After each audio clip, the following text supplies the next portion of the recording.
1 week out from the president's first foreign trip, so I wanted to make sure as we prepare for that trip that I bring up our National Security Advisor, General McMaster, to give you a preview of what the team has been doing to prepare for the president's trip.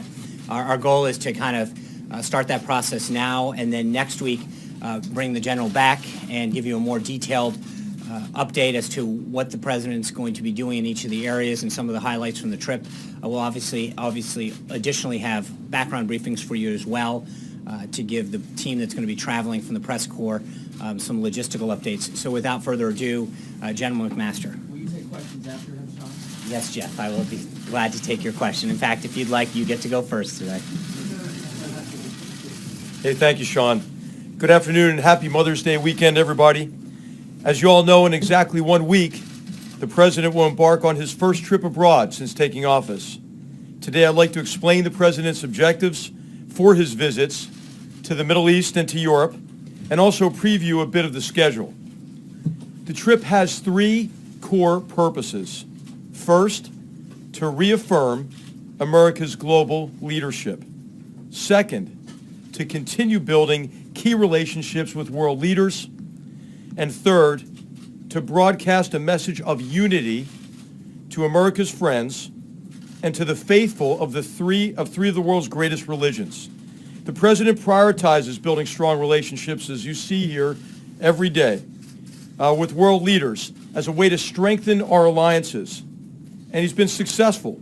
You can see that in his diplomacy with a range of leaders, from Prime Minister May to President Xi. President Trump understands that America first does not mean America alone. To the contrary, prioritizing American interests means strengthening alliances and partnerships that help us extend our influence and improve the security of the American people. This trip is truly historic. No president has ever visited the homelands and holy sites of the Jewish, Christian, and Muslim faiths all on one trip. And what President Trump is seeking is to unite peoples of all faiths around a common vision of peace, progress, and prosperity. He will bring a message of tolerance and of hope to billions, including to millions of Americans who profess these faiths. The President will focus on what unites us. The President's trip will begin in Saudi Arabia, home to the 2 holiest sites in Islam. He will encourage our Arab and Muslim partners to take bold, new steps to promote peace and to confront those from ISIS to Al-Qaeda to Iran to the Assad regime who perpetuate chaos and violence that has inflicted so much suffering throughout the Muslim world and beyond.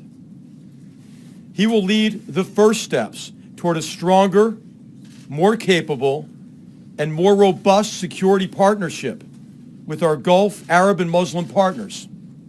And he will develop a strong, respectful message that the United States and the entire civilized world expects our Muslim allies to take a strong stand against radical Islamist ideology, an ideology that uses a perverted interpretation of religion to justify crimes against all humanity. He will call for Muslim leaders to promote a peaceful vision of Islam. The President will then travel to Israel. With President Rivlin and Prime Minister Netanyahu, he will reaffirm America's unshakable bond to the Jewish state. With President Abbas, he will express his desire for dignity and self-determination for the Palestinians. And to leaders and peoples alike across the entire trip, he will demonstrate his hopes for just and lasting peace. In Rome, the President will be honored to accept an audience with Pope Francis. He looks forward to paying his respects and to discussing religious freedom, ways to combat religious persecution, human trafficking, and cooperating on humanitarian missions across the globe.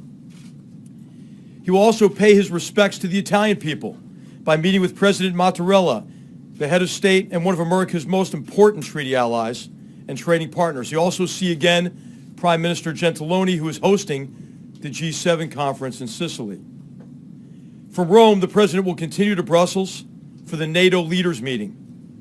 There he will reaffirm America's commitment to the alliance, while stressing the need for members to pay their fair share, to shoulder responsibility, to share burdens, and for the institution to continue on the path of strengthening the alliance. President Trump will end his trip in Sicily for the G7 meeting in Taormina, where he will promote American economic leadership and also address unfair trade practices. He will remind our friends and partners that we are eager to explore further ways to address threats to our mutual security, from North Korea to Afghanistan to the broader Middle East.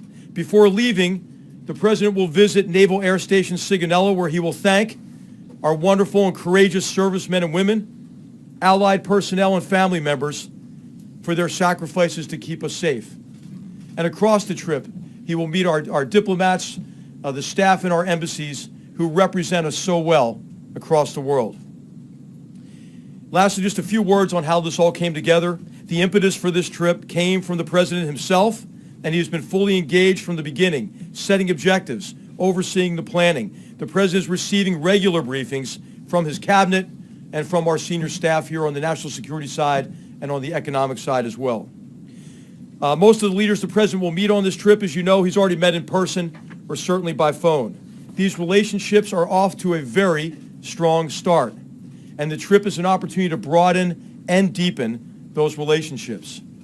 The administration continues to be in close contact and consultation with Congress, and we're drawing on the expertise across the Senate and the House in preparation for the trip as well. And finally, this really is a team effort. The White House and National Security Council staffs, the National Economic Council, continue to work closely with our Departments of State, Treasury, Defense, and others to fulfill the President's objectives and ensure smooth execution. On behalf of the President, I express the whole administration's thanks for all the hard work it takes to organize a trip of this scope and of this importance. So the President of all of us are looking forward to the journey, and with that, I'll take a couple of questions. Defer to Sean. General McMaster, how was this president viewed among our Arab allies, Saudi Arabia, UAE, and others, compared to his predecessor?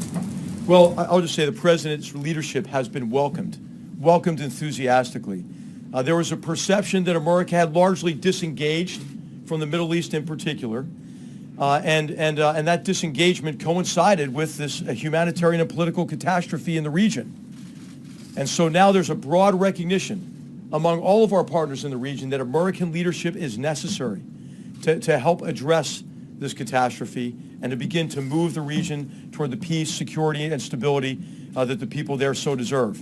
And so what you're seeing, I think, is a galvanizing effect of the President's leadership in bringing those leaders together across the region, bringing them together for a positive agenda, right? Who's against ending this catastrophe? Who's against confronting these terrorists who are the enemies of all civilized people? Confronting Iran, who's participating in this cycle of violence, and to bring prosperity, peace to the region, the people who so richly deserve it.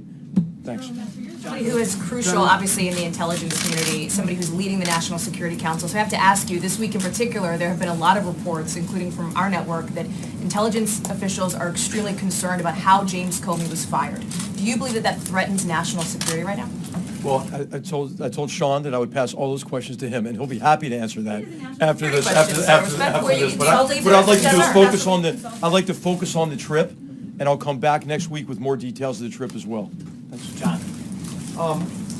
You said the president the impetus for the trip came from the president himself.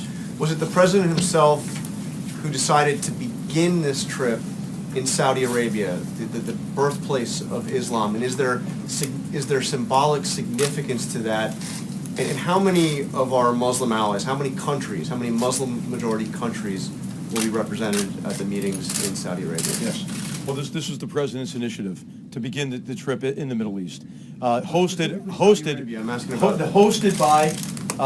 by King Salman and the Kingdom of Saudi Arabia, and the king is going to bring together partners from across the region to meet with the president. So the answer to your question is, and I can answer in more detail next week, because it's still coming in as sort of the final attendees. But he'll meet with a broad range of leaders in the Middle East. Of course, most of whom he's met already here, or by phone certainly.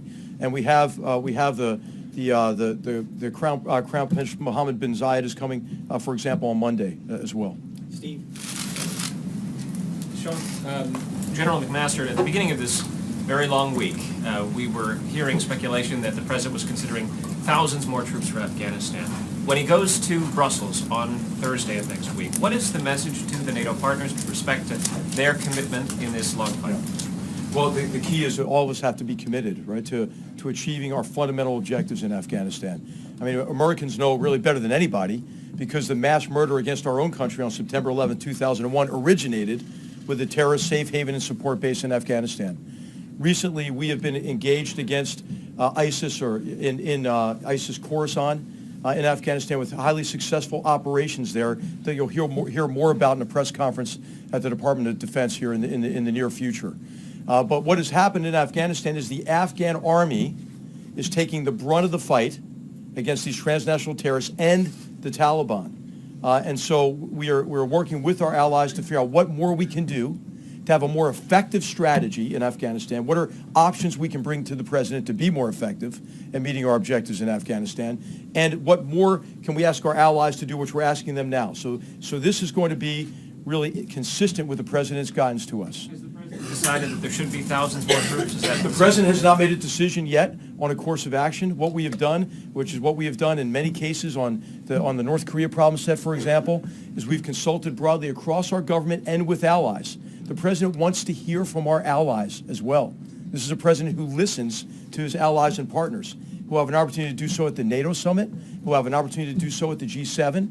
And so what we'll have at the end of this next few weeks here is an opportunity for a much more effective strategy for the problems set in Afghanistan, Pakistan, and the region broadly. Jessica. Thank you, Sean. General, if you could talk first about the evolution from the way the president campaigned, which was a more unilateral foreign policy, to this multilateral engagement that you're emphasizing, and the way that you're rolling out this trip to explain that. And then secondly, if you could also talk about the decision to send a delegation to the One Belt, One Road forum in China, and what you hope to get out of that. Okay. Thank All you. right, so America First never didn't mean America alone ever, I don't think. And so what we have done is advance the president's agenda in national security by strengthening alliances, by burden sharing. Americans don't have to do everything, don't have to bankroll everything, and our allies and partners are grateful for, I think, the president's leadership in asking them to do more. So it is an alliance in which each of the members are doing their fair share, who are shouldering the burden. Is it stronger or weaker? It's stronger. So the president has done a great deal to strengthen our alliances. And America First didn't mean America not leading, right? So for America to secure and advance its interests, that requires American leadership. And so the president's leadership has been welcomed in all of the places that he'll be visiting on this trip, and his agenda, I think, that he laid out in the campaign is being operationalized and implemented by his cabinet primarily, with the assistance of our team here in the White House. Can I just press you on that, General? Two questions. First, there were reports out of Israel that President Trump may try to get Benjamin Netanyahu and Mahmoud Abbas in the same room together while he's there. Is that in fact the case? And also, to NBC News yesterday, the president said that General Mattis and his other generals would be announcing something on ISIS next week. And so, as one of the generals on his administration, can you talk to that? Is there an announcement coming next week? On the first part, it'll be whatever the president wants to do. So a lot of what we do in the National Security Council is try to keep up with the president. So you may have I think there are plans to reach out to both of them to get them together. The final plans aren't set yet. We can comment maybe more about that next week. But it'll obviously be up to the president and those leaders about how he wants to engage with them. But he'll engage with both those leaders there as part of the trip. In terms of the campaign against transnational terrorist organizations and ISIS in particular, the president has asked us to do everything we can to defeat ISIS, and in particular to ensure that we defeat ISIS in this, the so-called caliphate in the terrain that they're endeavoring to hold on to in Syria, Iraq, Afghanistan, and other areas. And what the president has also told us is he doesn't want to telegraph what he's doing tactically, day to day. He wants the Department of Defense and our military commanders to be able to execute those campaigns consistent with his guidance, the policy, and the strategy that he's approved. And so what next week will do will be an opportunity for our military leadership to lay out how they are executing the president's guidance, the progress they've made in the campaign, and what remains to be done. And so that's really the emphasis of the press conference next week. Thank you, General. One more?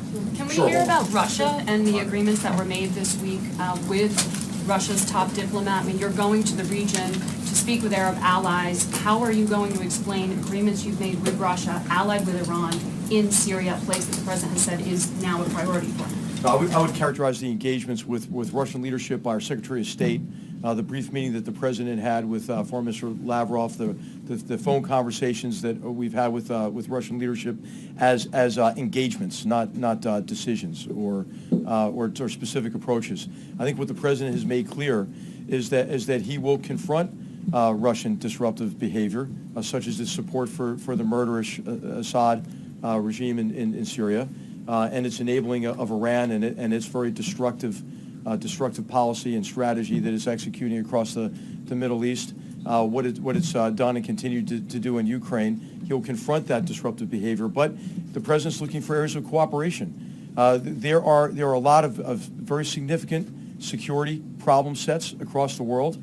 All of them would get easier, right? If Russia were to come to the conclusion that it could best advance its interests through cooperating with the United States and others to resolve those conflicts rather than perpetuate them. But aren't they party to those conflicts and causing them in Syria? I mean, the president said at the end of his meeting with Lavrov that it was really good, that there was, he spoke in very positive terms, that there was progress made. Are you saying there were no agreements? The president spoke in positive, affirmative, strong terms in his engagements with Russian leaders. Thank you very much. Just follow on my question. I'll take one more. Sean, at the back. Yeah, I'm here, actually. Can you tell us a little bit more about the America First policy, about how it changed over time? Because it's not been very clear what it means and how other people would want to sign up for it. Well, what it means is that the president is prioritizing the security and interests of the American people. You can see that with what Secretary Ross has done in the economic relationship with China, to look for ways to advance American prosperity. Every theme of this trip is wholly consistent with the president's approach to prioritize the American people, American security, American jobs, American prosperity. And so you'll see that with I think, almost a refreshing, I would say, integration of what we're doing in terms of security partnerships, along with economic relationships, and the diplomatic engagement that the president's cabinet has been engaged with since he's taken over as president, and this trip is going to be a tremendous way to solidify the gains already made and advance them further. General. Thanks.